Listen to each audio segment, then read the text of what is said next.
I'm Rob Markovich with Wavefront from VMWare. We're actually one of the newest companies with VMware. We were acquired about 4 months ago. So today I'll be talking about monitoring microservices. And what I tried to do here is I took 3 presentations and kind of merged them into one, so hopefully I can get through it all.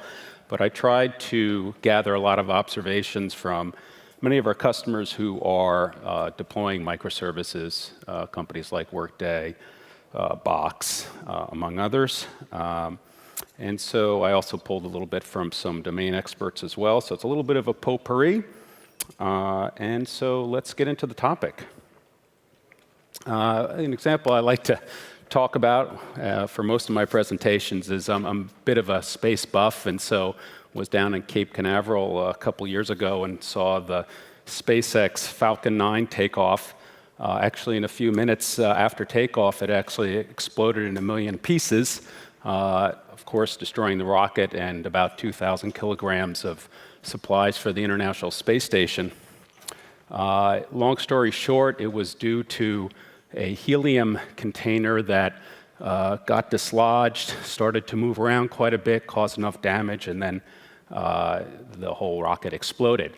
Long story short, it eventually was root caused down to a supplier of struts, essentially just making 2-foot-long pieces of metal, and that they had not monitored their manufacturing well enough so that it was a defective part that was put onto the rocket and then destroyed the whole vehicle.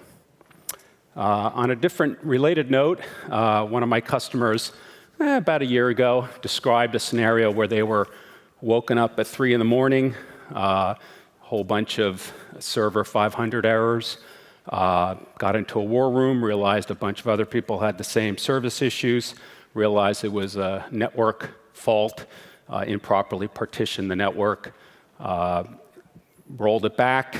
Everybody's services came back up except my customer service.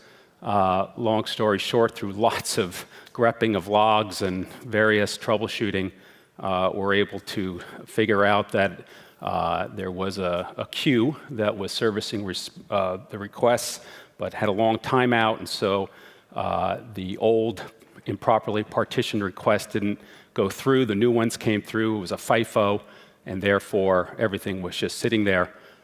Again, took a long time for them to figure it out.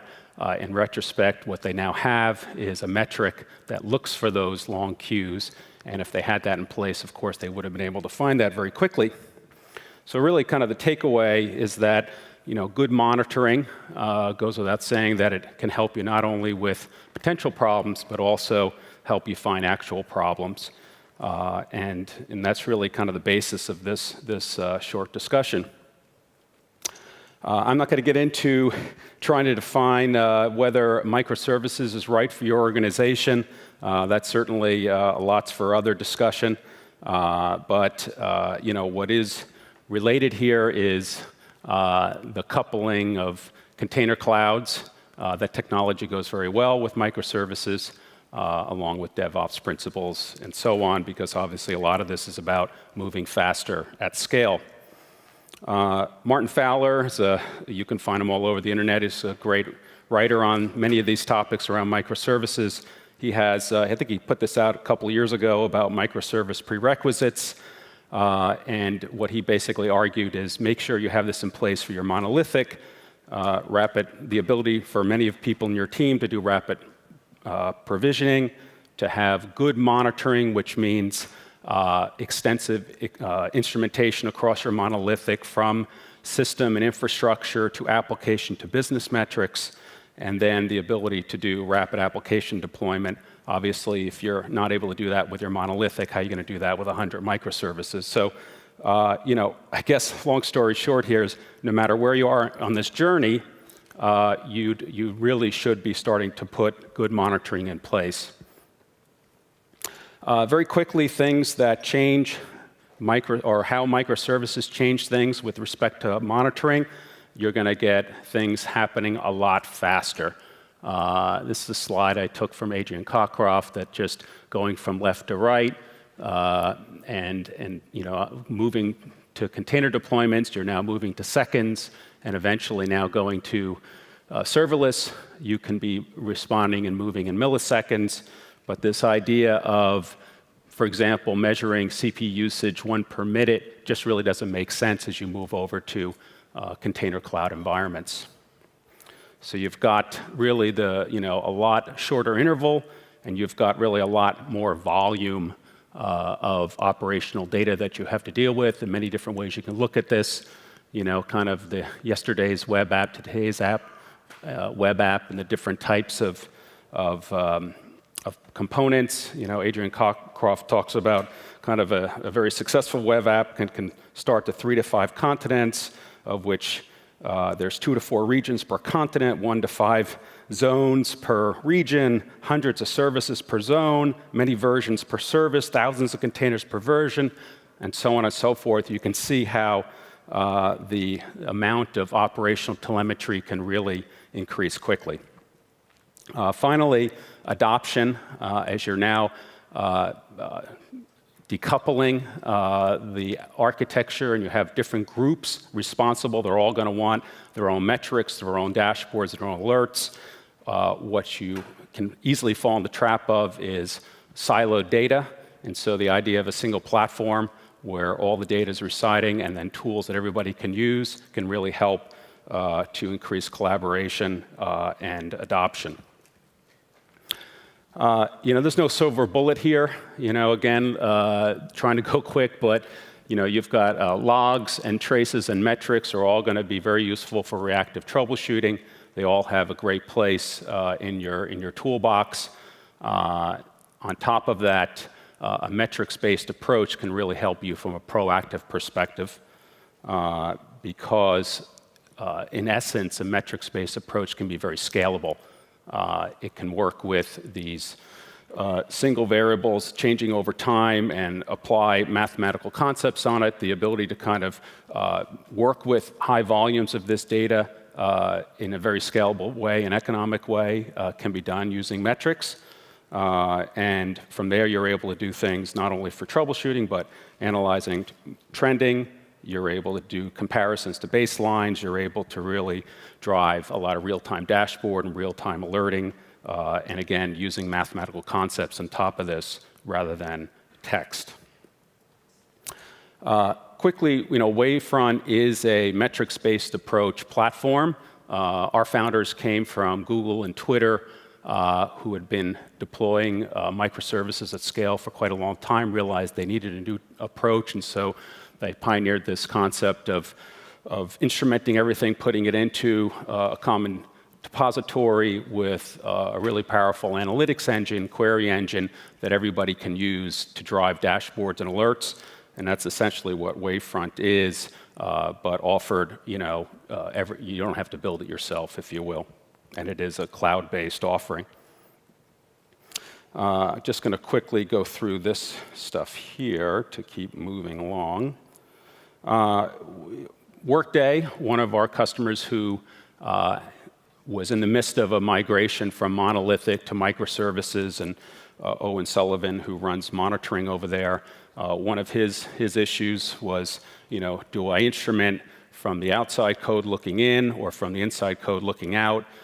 They were a Nagios shop. I'm sure many of you are probably used checks of some sort, and they had replaced Nagios for many reasons with Sensu, and so they kind of solved a bit of a granularity and scalability and reliability issue they had in making that move. But their service teams also wanted to be able to instrument code inside. And so Sensu wasn't able to do that. That's really where Wavefront comes in, because we can work with all the leading metric development kits and libraries for the different types of code that each of the developers want to work with. Of course, they want to continue to work with the same code. For example, at Workday, it was with Scala, it was with Java, with Python and Ruby, and we were able to work with that very quickly. Plus, we can move metrics in from Sensu and other tools. So there's a whole bunch of places that this all can come from. You can ingest from the application inside with the metric libraries. We do provide agents. There are other agents and other tools that we also ingest from. The infrastructure, of course, we can also ingest logs and convert them to metrics, and we can also work with various cloud services, including AWS and Google and Azure, in terms of ingesting their metrics. So I'm going to focus on three particular aspects: search and scale and adoption. And in terms of search, because really it's a big data problem, you've got so much information, you're really trying to find anomalies. Well, what are anomalies? Really anomalies are something that is not normal, right? And that doesn't necessarily mean it's good or bad, but the importance about anomalies is that they can tell us when we need to act. Hopefully we are proactive and we're able to use things like alerting to kind of tell us proactively, and so that we can kind of plan for that kind of work. But sometimes it doesn't always work that way, as you know. And so we need really good tools to kind of hunt down and find those anomalies and try to get things back up. So, we really do want to minimize that unplanned work. And again, having these kinds of tools to help you find these anomalies, particularly the hidden anomalies, are very helpful. So, Wavefront has a query engine, an analytic engine on top of its metrics that you're able to run different types of calculations and create computed metrics on top of the metrics that you already collect. So I want to just go through a couple of examples here of, how do you find anomalies? There's kind of two ways to do it, really. One is you could try to define a mathematical function for anything that should be considered an anomaly, which is kind of difficult, or you can simply define what's normal and say anything that's not normal or within a normal range is then, by definition, an anomaly. And it's actually a lot easier to do the latter method. And so, here's a very simple range, right, where you can very quickly see what is not normal that's beyond the range. But not all anomalies and metrics work out so simply that way. So I'm just going to give you a couple of examples. This is actually 3 examples of about 12 of them that was actually presented about a year ago by our CTO right here at this shop. So I don't know if you were here at the event last year. You might have saw this, but I just pulled a couple of examples. So here's an example where we've got a series of metrics. They might represent, say, a load on different servers. On the top there, it's not very obvious what the anomaly is. I kind of have the anomalous condition in the red area, and on the bottom, even if I kind of show you, the one that actually is operating anomalously, you see it, but I had to show you, right? So one way that you can do this is what's called a window deviation analytics. So you create a new metric, a computed metric that looks at values that deviate from the general historical range. And then from there, you can create a new metric that very quickly shows the outlier. And of course, you can then create alerts and put these in dashboards if you want to look at this visually. Here's another one that's actually an anomaly that's very hard to see. And if you look at the rate of change on these two metrics, the baseline is generally a constant rate, right? But if we apply or create a new metric that's based on a rate computation, right, the chart below, you can actually see now that subtle shift in rate can actually be brought out very clearly. And again, you can alert upon something like this. And then here's probably a more complex example. Here we're looking on the top, which is the CPU load on the top. And it doesn't really look like an anomalous condition, but actually in the red, that actually is an anomalous condition. Because if it's a lot easier to pick this out, because if you then add in the number of requests sent, okay, which is the blue, where the CPU load is the orange, you can see that the two metrics kind of operate in synchrony, except during that red area where that's the anomaly. And so in this case, this is just another computational metric. We're creating a new metric, which is the ratio of the loading to the request. That then gives us a range, a very clear range value that, again, we can create an alert or we can show on a dashboard. So this is kind of the idea of using analytics and the power of it, that the deeper your analytics and query engine is to be able to do this kind of computation, create these new computed metrics, the easier it is that you're able to create smart alerts. And smart alerts are obviously very important. I'm sure I don't need to tell all of you. You just want to reduce the noise that's out there, reduce the low morale that gets created when people have to get woken up at 3 in the morning for alerts that really don't matter or they're false positives. But the whole idea of creating smart analytic-driven alerts are very, very useful, of course, in microservices and all of monitoring. You can then use these queries and these analytics to drive very useful dashboards and visualizations that are interactive. We have customers that have some 800-900 different dashboards because so many different groups are creating their own dashboards. Quickly here, from a scale perspective, so we have there's many things about scale. Scale can be how many metrics you're ingesting. What do you focus on as an organization, right? And so, Adrian Cockcroft, this is several years old. You can find his presentations, of course, on the internet, but this is his 6 rules of microservice monitoring.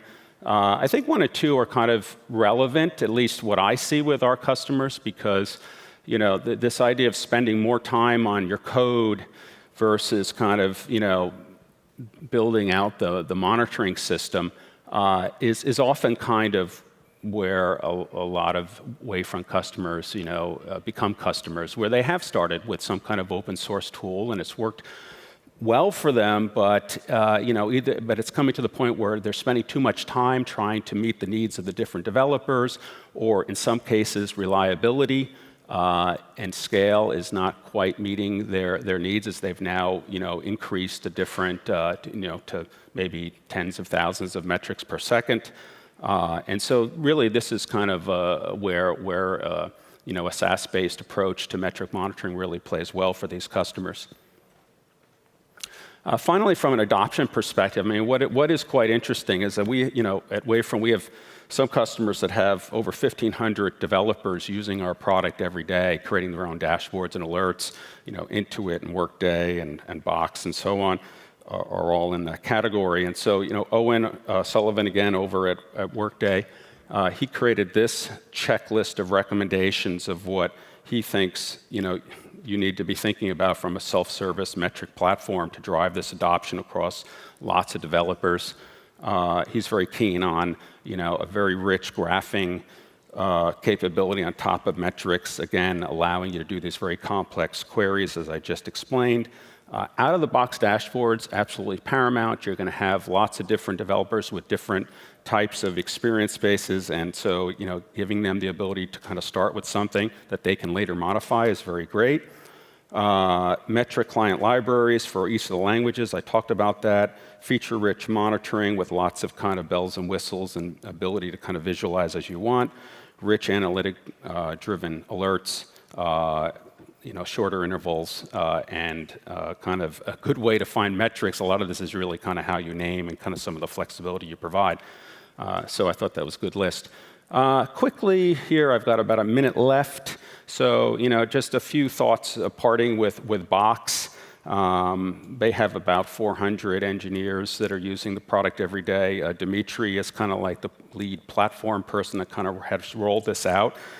And so this is kind of how he describes what Wavefront does for Box and for him, allowing developers and engineers to predict the future, find needles in a haystack, and influence decision makers.